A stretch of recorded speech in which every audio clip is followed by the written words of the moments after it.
From Rhode Island. Mr. President, I rise in opposition to the motion to discharge S.J. Res. 35. I'll speak to that in a minute.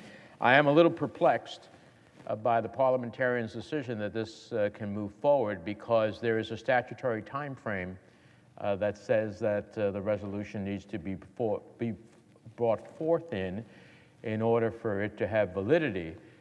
And my understanding of the parliamentarian's decision is that even though if there was passage of this resolution, it would not have validity because it is past the time frame, it still can be brought. But that seems to be a pursuit of the Senate's time in a way that is an extraordinary amount of time on unlimited numbers of discharge resolutions that potentially exist, that having passed the statutory time frame can still be brought to the Senate floor, even though whatever the vote is has no consequence.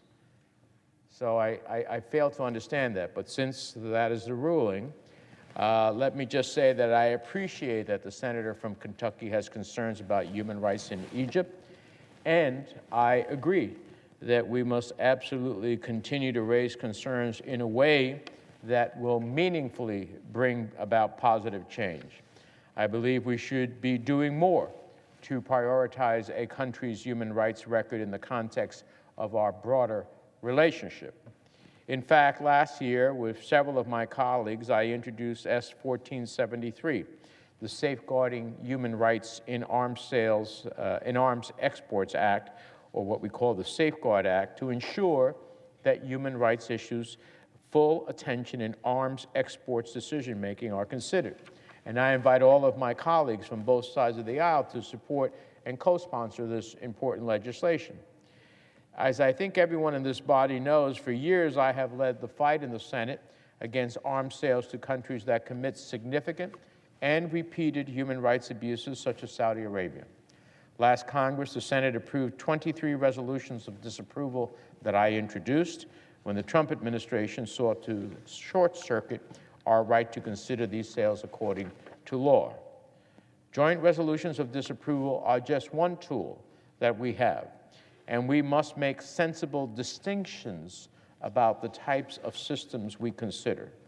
In this particular debate, as I have argued before, a critical distinction is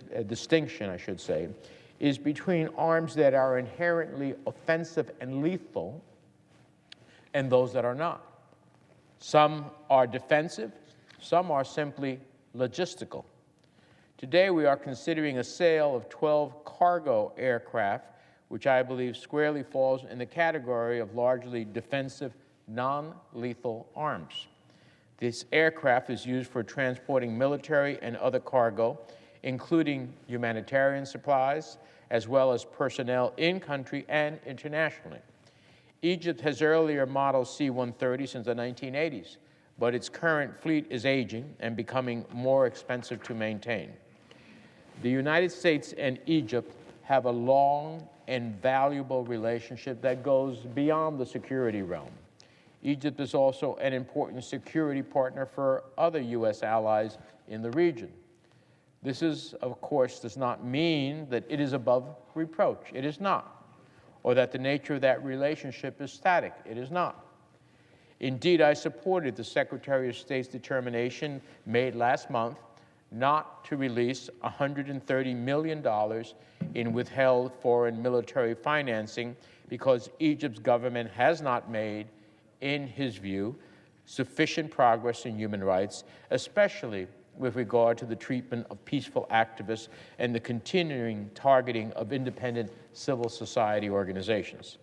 I have used my prerogative as chair of the Foreign Relations Committee in the arms sales process before, and I will continue to do so in any future regarding systems that may specifically relate to these concerns.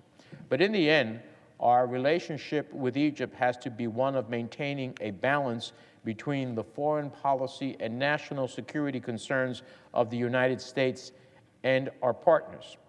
We should, however, continue to raise human rights concerns and press for meaningful reforms. We should continue encouraging the government to uphold its own commitments, but to this end, because these are purely not only They are logistical at best. I urge my colleagues to reject this motion to discharge.